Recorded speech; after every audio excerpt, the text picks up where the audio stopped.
All right, so you send us a chapter on personal finance. Hmm.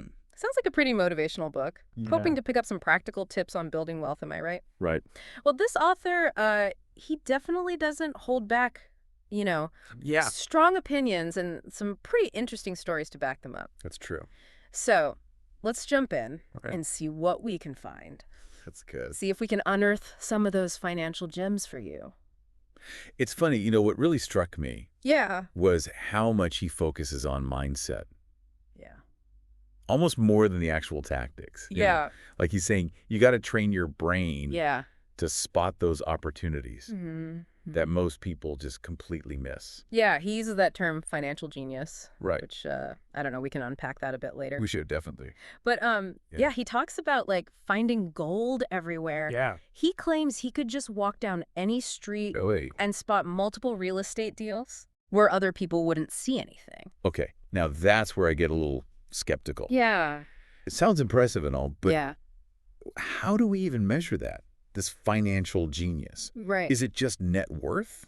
Yeah. Or is it more about, like, risk tolerance Right. or market knowledge, different financial instruments? Yeah. I don't know, feels a little too, like, Yeah. one size fits all, Yeah, fair point. Yeah. I think what he's trying to say is Okay. with the right mindset Yeah. and knowledge, Okay. you can unlock opportunities that others miss. Right.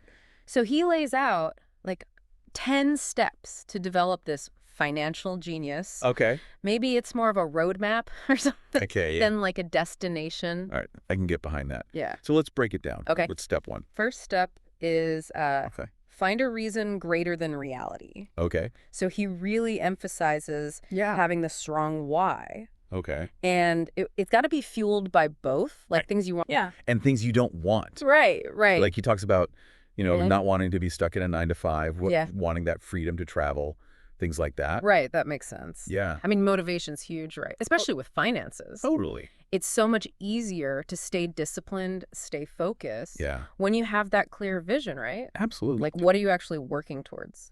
Yeah, and he seems to be a big believer in those intrinsic motivators, those Yeah. things that come from within, not Yeah. just like external pressures. Totally.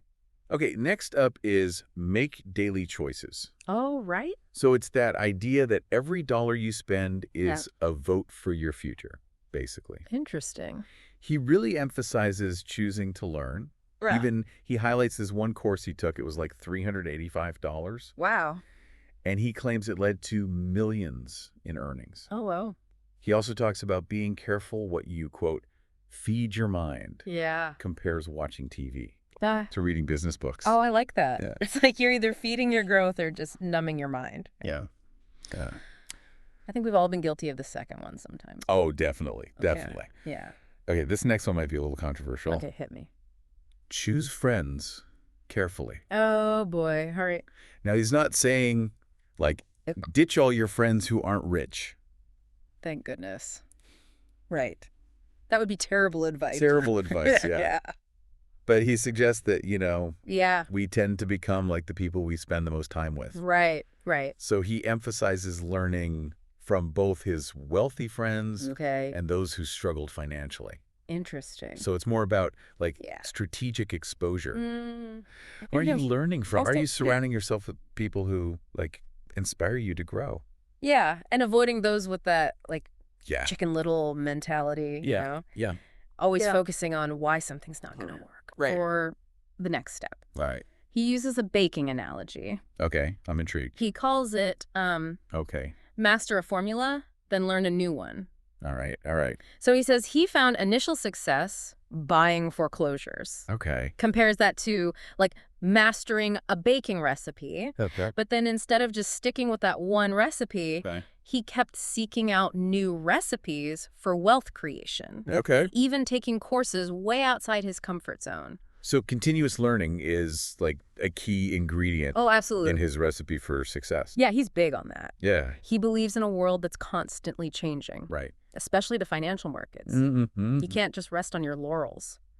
Makes sense. Okay, get ready for this next one. All right. Here we go. It's a bit controversial. Oh, I love controversial. Pay yourself first. Oh, okay. This should be good. It's kind of the opposite of what a lot of financial advisors say. Right. Isn't it usually like pay your bills first, be responsible, all that? Exactly. But he's saying Okay. it's not just about saving. Hmm. It's about prioritizing putting money towards your assets Okay. before you pay bills. Hmm. He even shares how this helped him weather, like, financial storms. That's interesting because Yeah. conventional wisdom would be, pay your bills first. Right. Be responsible. Right. But he's saying that can keep you trapped, right? Yeah, he even mentions that this approach often kind of ticks off financial professionals, like accountants. Interesting. They're trained in that conventional mindset. Huh. Bills first, self last. Makes you wonder if, like, Yeah. those professionals are just stuck in a system, Yeah, That benefits the creditors more than it benefits the individual. it's a good point. Yeah. He really emphasizes discipline with this. Okay. He says even when he was short on funds, Yeah. he'd still put money towards assets first Wow. and then let that pressure of needing to cover the bills Yeah. inspire him to make more money. Interesting. He calls it defending fort assets. Huh. I like that. It's interesting he contrasts that with the habit of, like, Yeah. dipping into savings, Right, right. which he says is, like, a hallmark of Yeah. people who struggle financially. Hmm. For the wealthy, he argues, savings are for Right. generating more wealth, Okay. not covering everyday expenses. Interesting perspective. It's a little tough to swallow, It is. But he does say, mastering your finances, it requires inner strength. Definitely. It's not always easy. He also advocates for paying your brokers well. Okay, now I'm curious about that. Yeah. Tell me more.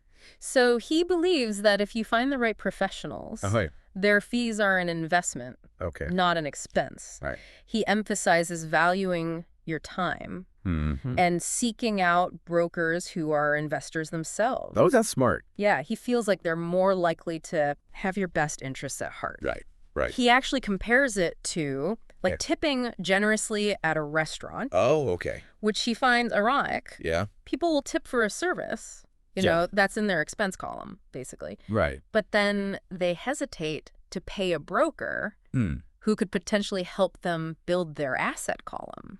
Interesting. It's a good point. Yeah, it makes you think about Yeah. where you're putting your priorities, right? Yeah. Is it on immediate gratification or on things that, like, Yeah. could potentially yield long-term returns? Speaking of getting more for your money, Right. this next concept reminded me of that saying, Well, yeah. don't be an Indian giver. Oh, okay. What's his take on that? He uses that phrase, Indian giver, Okay. to illustrate this idea of Yeah. getting something for nothing in investing. Okay, yeah. He gives an example. He bought a condo in foreclosure, Okay. rented it out, and within 3 years, Yeah. he'd gotten his initial investment back. So it's about generating that passive income, right?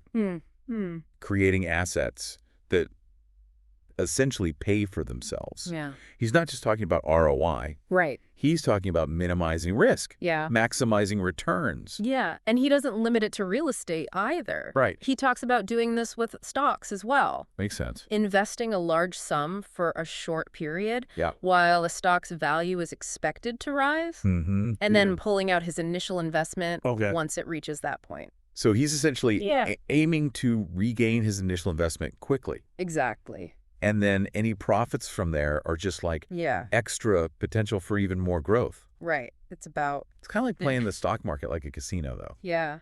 which can be risky, obviously. Yeah, he definitely stresses having a deep understanding Right. before you try anything like that.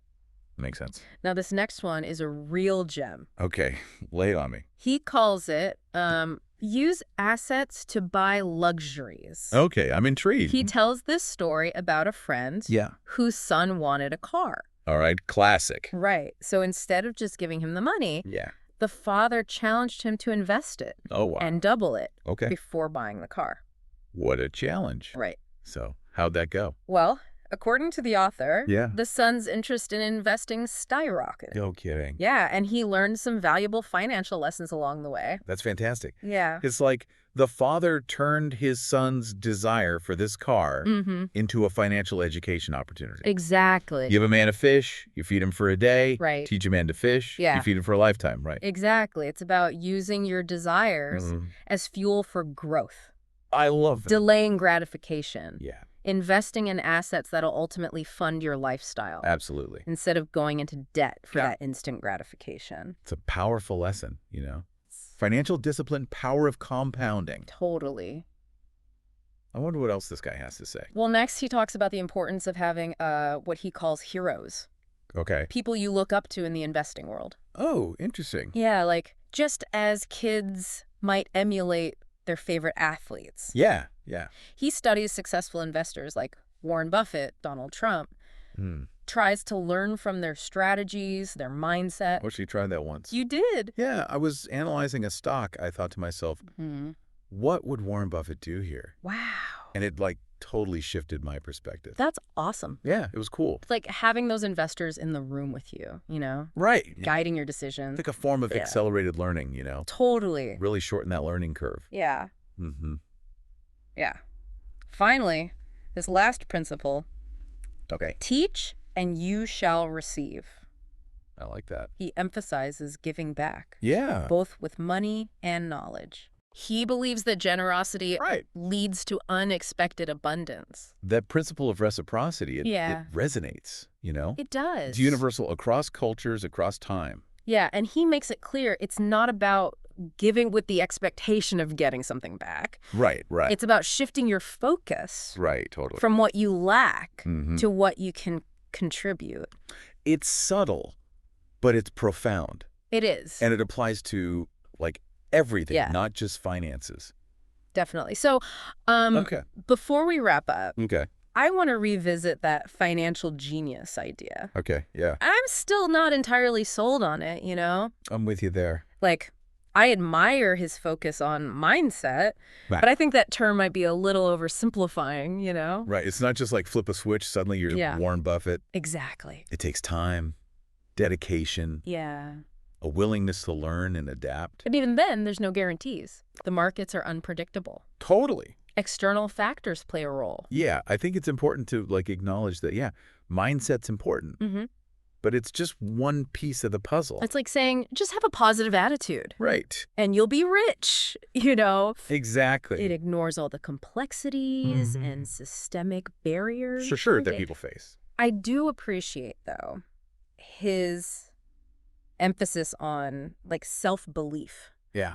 That idea that we shouldn't limit ourselves by our current circumstances. Absolutely. And that's where his 10 steps come in. Right. They offer a practical framework for building that wealth-building mindset. Yeah. And developing the skills, the knowledge that you need to navigate the financial world. It's not about becoming a financial genius overnight. Right. It's about embracing that journey. Totally. Of learning and growth and, even some risk-taking. Calculated risk-taking.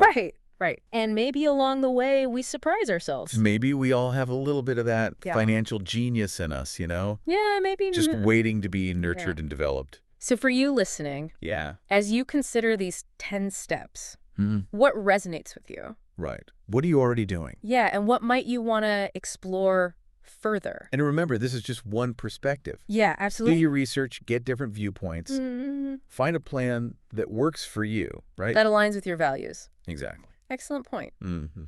Now, before we move on to, like, our final thoughts, I wanted to go back to something he touched on that I found interesting. It's his concept of using assets to buy luxuries. Oh, yeah. The story about the father challenging his son to double his money. Exactly. Before buying a car. Yeah, it's a clever way to, like, teach him the value of investing. Absolutely. But I think there's a deeper lesson there.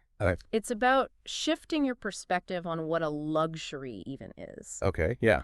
Instead of viewing it as something you, like, acquire through debt or instant gratification, you reframe it as, like, a reward for smart financial decisions. I see what you mean. And long-term planning. It's about aligning, like, your desires with your financial goals. Exactly. Using those desires as motivation. Yes. To build wealth. Yeah, it's about delaying gratification, not denying yourself, making conscious choices that align with your long-term vision. It's a powerful message, especially in a culture that, glorifies instant gratification, consumerism. It's a reminder that true wealth is about more than just your bank account. For sure. It's about freedom, resources, to live a meaningful and fulfilling life. Couldn't have said it better myself. And it's about making choices that support that vision. Absolutely. Both in the short term and the long term. Now, speaking of making choices. Yeah. His perspective on choosing your, quote, heroes, Oh, yeah. in the investing world. Yeah. That was fascinating. It's like he's saying, don't just admire them from afar, like study their strategies, Yeah, emulate their mindset. Mm-hmm. It's a great way to accelerate your learning, gain those insights. It is. It's like finding mentors. Totally. Even if they're like virtual mentors, they can guide you on your journey. It's recognizing that success leaves clues. Absolutely. Right. And those clues are often hidden in plain sight. You just got to know what to look for. Pay attention to the habits, the decision-making processes, even the philosophies of these people. And recognizing that, like, you don't have to reinvent the wheel, Right. Learn from other people's mistakes. Yeah, their triumphs. Yeah. It's like having a roadmap. You still got to put in the effort, though. Exactly. Navigate the terrain. And that's where the discipline comes in. Oh, yeah. He really hits hard on that self-mastery when it comes to finances. He even suggests, like, people with low self-esteem and low tolerance for financial pressure will struggle to build wealth. It's interesting how he links, like, financial success to inner strength. Yeah. It's like building wealth takes more than just knowledge and skills. It takes a certain mental fortitude. Yeah, it's about having the discipline to stick to your plan, even when things get tough. Even when you want to make those impulsive decisions, Right. That could just totally derail you. And it's about using that pressure as motivation to find solutions, increase your earning potential. He's saying, like, one of the key differences between the wealthy and those who struggle is their relationship with pressure. The wealthy see it as a challenge.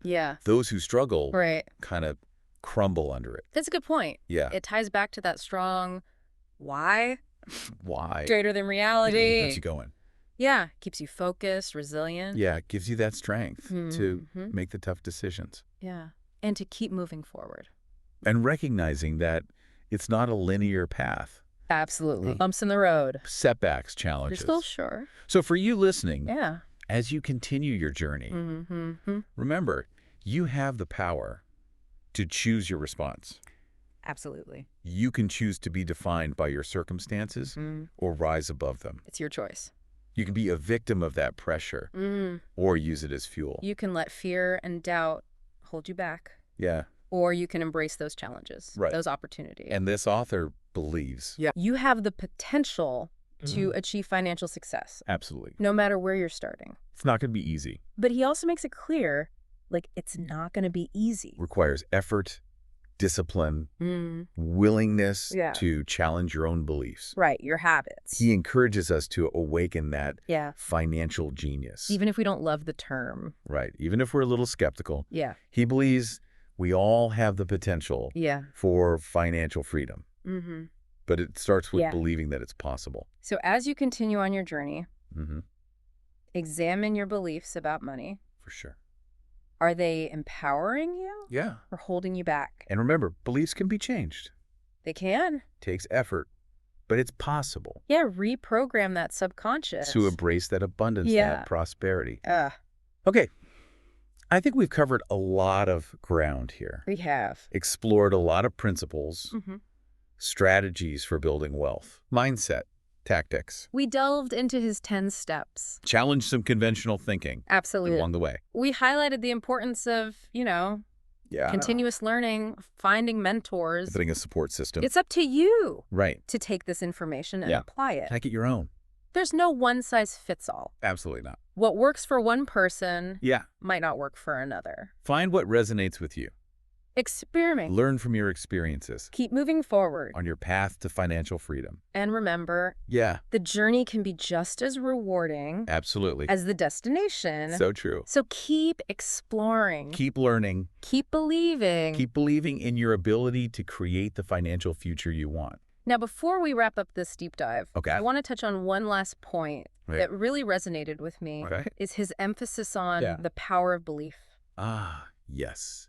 He really believes in that. He does. Our beliefs shape our reality. Especially when it comes to finances. Absolutely. He says that people with low self-esteem, low tolerance for financial pressure, will struggle to build wealth. It's a bold statement, but I think there's some truth to it. I do too. Our beliefs They can either empower us or limit us. If we believe we're not capable, then we're likely to sabotage ourselves. Absolutely. Consciously or unconsciously. But if we believe in ourselves, believe we're worthy of abundance. That's key. And we're willing to put in the work.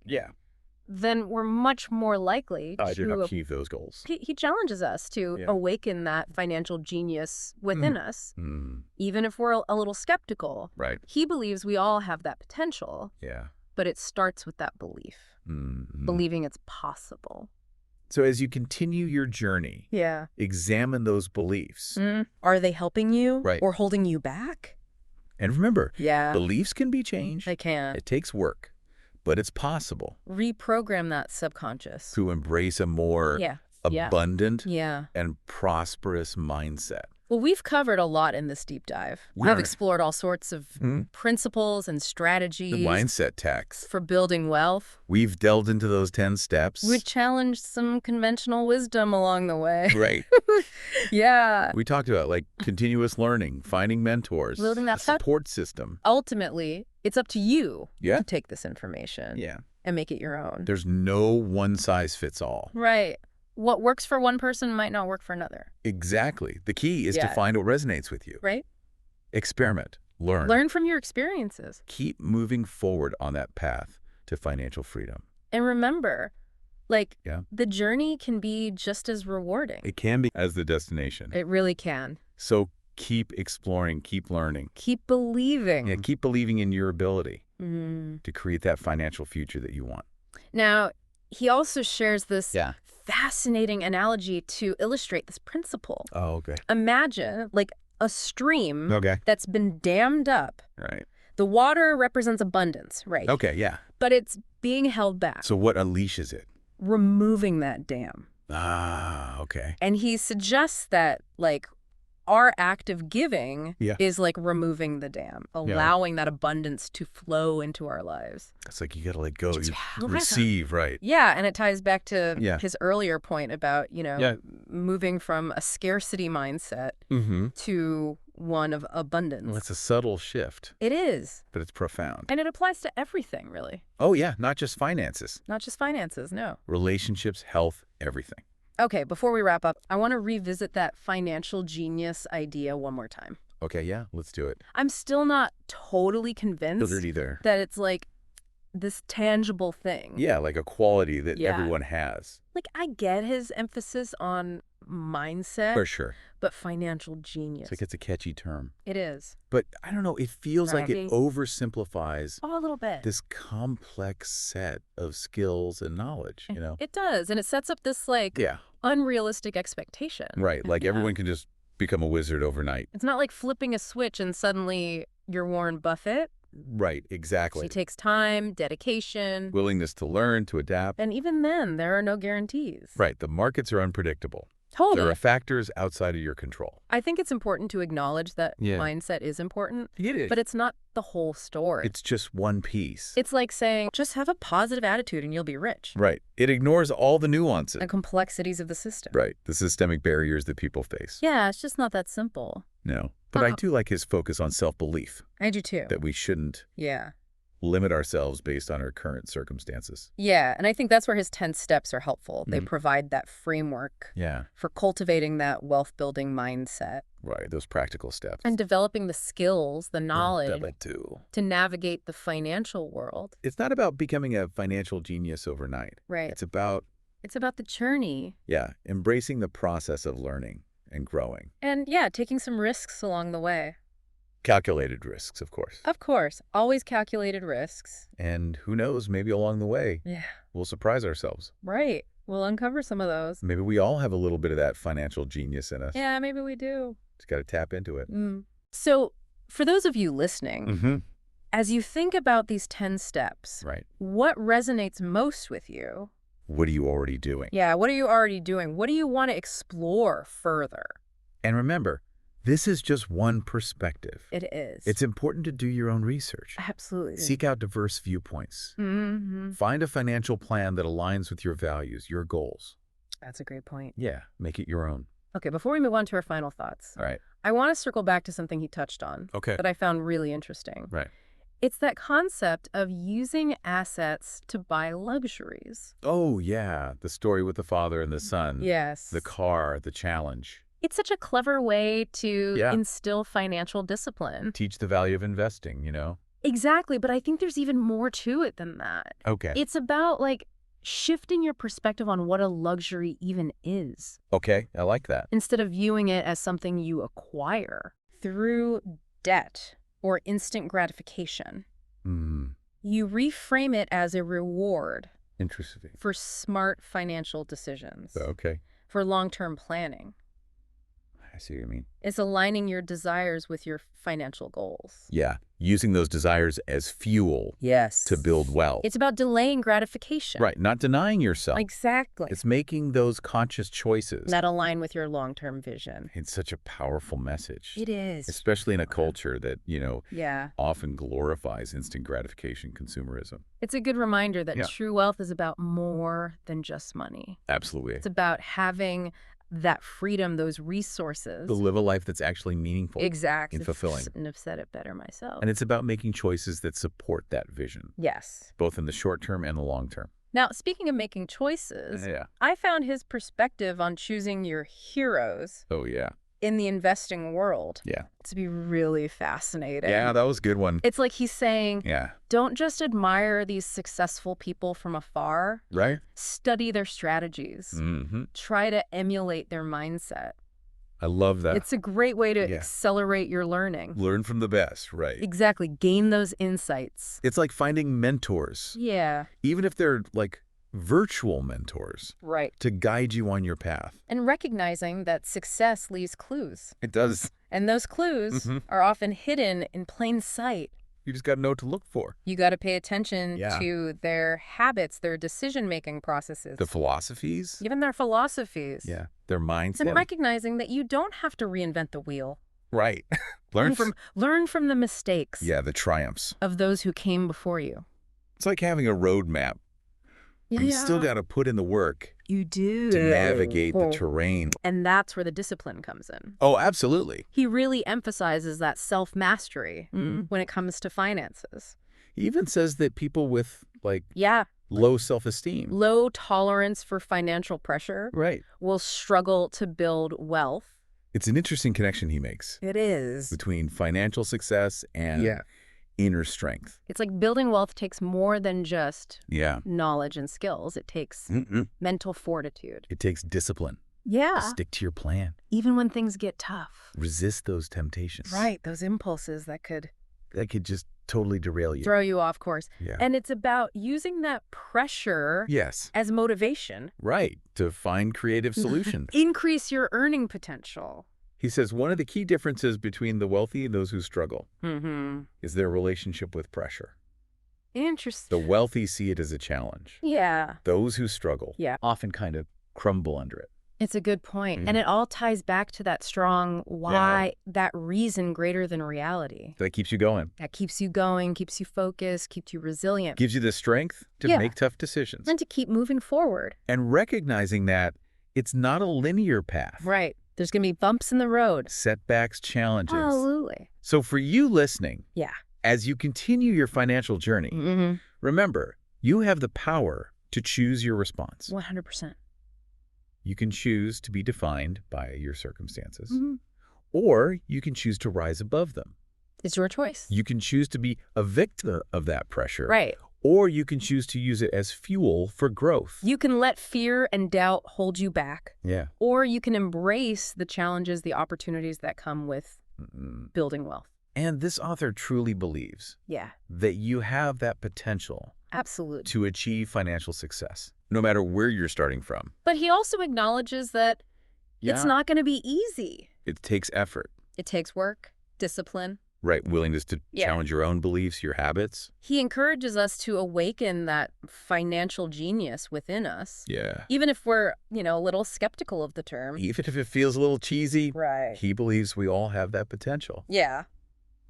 But it starts with believing it's possible. So as you continue on your journey, examine your beliefs about money. For sure. Are they empowering you? Yeah. Are they holding you back? And remember, beliefs can be changed.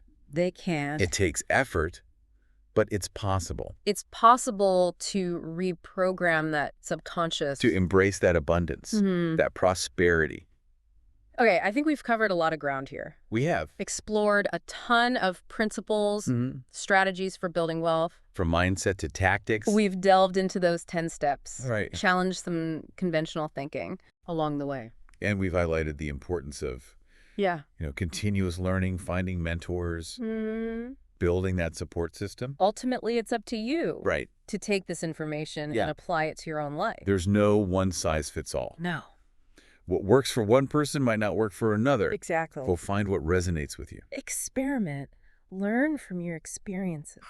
Keep moving forward on your path. To financial freedom. And remember, the journey itself can be just as rewarding as the destination. So true. So keep exploring, keep learning. Keep believing. Yeah, keep believing in your ability to create that financial future that you want. Now, before we wrap up our deep dive into this chapter, I wanted to touch on one last point that really resonated with me. Okay, let's hear it. It's his emphasis on the power of giving back. Oh, yeah. He really believes in that. He does. That generosity, whether it's sharing knowledge or financial resources, can lead to unexpected abundance. And it's not about giving to get, right? Right. It's about shifting your focus from scarcity to abundance. From taking to giving. Exactly. And it's a universal principle. Oh, absolutely. It applies to all areas of life. Not just money. Not just finances, no. When you give freely, generously, you often receive in ways you could never have imagined. He even says that it can, break free a torrent of bounty in your life. It's a powerful image. It is. Challenges us to, step outside of our comfort zones. All right. And trust that the universe will provide when we're open to giving and receiving. It's about creating that positive feedback loop. Right. Where your generosity inspires others. And that generosity flows back to you. And it all starts with that simple choice to give. Yeah. So for you listening, how can you give back? Right. What can you share? To your community, to your loved ones, to strangers even. What knowledge, skills, resources? Remember, even small acts of generosity can have a ripple effect. Create a more abundant and fulfilling world for everyone. And who knows, maybe in the process, you might just discover that you receive more than you ever imagined. It's funny how that works. It is. Yeah. So I think we've mined some serious gold from this chapter. Yeah, we have. We've covered so much from mindset to specific strategies. You've gone deep. And I hope you found it as insightful as we have. We've explored those 10 steps to developing your financial genius. And even though we might not agree with everything he says. Not everything, but he definitely challenges us. He does. To rethink our relationship with money. To embrace a more empowered approach. Absolutely. To building wealth. We've also talked about continuous learning, finding mentors, building that support system. Right. It's all connected. It is. Ultimately, though, it's up to you. It is. To take this information and apply it to your own life. There's no one size fits all. Right. What works for one person might not work for another. Find what resonates with you. Experiment. Yeah. Learn from your experiences. Keep moving forward. On that path to financial freedom. And remember, the journey itself can be just as rewarding as the destination.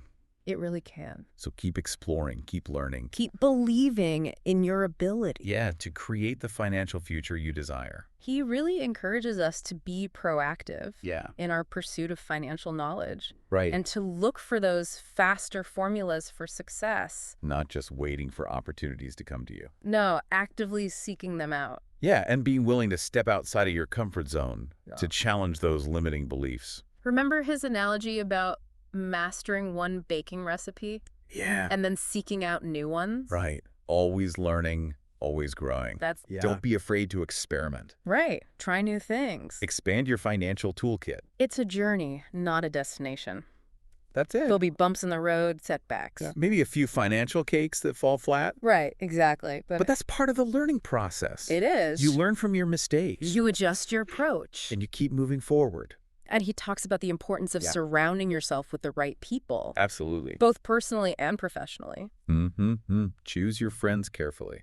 That's right. And it's not about being snobbish. Right. It's about being intentional. Yeah, being intentional about who you spend your time with. Surround yourself with people who inspire you. People who challenge you to grow. Who support your goal. And don't be afraid to seek out mentors. Yes, mentors. That can guide you on your path. He even suggests, creating your own board of directors. Oh, I like that. A group of trusted advisors. To offer different perspectives, expertise. It's like having a team of experts in your corner. Right. Helping you make sound decisions. Helping you navigate the complexities of the market. And remember his advice on finding brokers who are investors themselves. That's such a good point, Find people who have skin in the game, who understand the market from both sides. They're not just advisors. They're partners. They're invested in your success. Okay, before we wrap up this deep dive, I wanted to touch on one last thing that really stood out to me. Okay. His emphasis on the power of belief. Oh, yeah, he really believes that. Absolutely. Yeah. That our beliefs shape our reality. Especially when it comes to finances. Especially with money. He even says that people with low self-esteem and low tolerance for financial pressure will struggle to build wealth. It's a bold statement, but I get it. I do too. Our beliefs, they can either empower us or limit us. If we believe we're not capable, then we're likely to sabotage ourselves. Yeah, without even realizing it sometimes. But if we believe in ourselves, if we believe we're worthy that's key of abundance and we're willing to put in the work, then we're much more likely for sure to achieve those goals. He challenges us to awaken that financial genius within us. Even if we're skeptical of the term. Even if it feels a little woo-woo. Right. He believes we all have that potential. But it starts with the belief. That belief that it's possible. So as you continue on your journey, take a look at your beliefs about money. Examine them. Yeah, are they serving you? Are they helping you or holding you back? And remember, beliefs can be changed. They can. It takes effort, but it's possible. Reprogram that subconscious. Embrace a more abundant and prosperous mindset. Well, I think we've covered a lot of ground in this deep dive. We have. We've explored so many principles and strategies for building wealth. Mindset to tactics, the whole shebang. We delved into his 10 steps for developing your financial genius. Right. And we've, challenged some conventional thinking along the way. Always good to shake things up a bit. We've also highlighted the importance of, continuous learning. Right. Finding mentors, building that support system. It's up to you. It is. To take this information and make it your own. There's no one-size-fits-all approach. What works for one person might not work for another. You got to find what resonates with you. Experiment. Learn from those experiences. Keep moving forward on that path. Financial freedom. And remember, the journey itself can be just as rewarding as the destination. So keep exploring, keep learning. Keep believing in your ability. Yeah, to create the financial future that you want. Tactics, the whole shebang. And we challenge some conventional thinking along the way. Yeah, always good to shake things up. It is. We also talked about, the importance of continuous learning. Finding those mentors. Building that support system. But at the end of the day, it's up to you. It is. You got to take this information and make it your own. There is no one-size-fits-all approach to personal finance. Absolutely not. What works for one person might not work for another. Exactly. So you got to find what resonates with you. Experiment. Learn from your mistakes. Keep moving forward on that path to financial freedom. And remember, the journey itself can be just as rewarding as the destination. It can be. It really can. So keep exploring, keep learning. Keep believing in your ability to create that financial future that you want. Well, that about wraps up our deep dive into this chapter. Yeah, I feel like we really unpacked some interesting concepts. We did. This author, he's got some unique perspectives for sure. He does. And even if we don't agree with everything he says. Right, of course not, but I think there's a lot of value in challenging those conventional ways of thinking about money. Absolutely. Sometimes you need to shake things up. You do. You need to step outside of that box. Yeah, get out of that comfort zone. Exactly. And I think this author, he really encourages us to do that. He does. He pushes us to question those assumptions. To think differently about money. To really awaken that financial genius within ourselves. Even if, like, that term feels a little cheesy. Right. Even if we're not totally buying into it. Yeah. I think the message behind it is powerful. It is. And ultimately, it's about empowering yourself. Right. Taking control of your financial future. It's not about waiting for things to happen to you. No, it's about making things happen. It's about being proactive. Exactly. It's about taking ownership. It's about creating the life you want. And I think that's a message we can all get behind. So for those of you listening, yeah, we hope you found this deep dive helpful. We hope it sparked some new ideas. Inspired you to take action. And remember, it's your journey, your financial future. So keep exploring, keep learning. Keep believing. And most importantly, keep growing. We'll see you next time for another deep dive.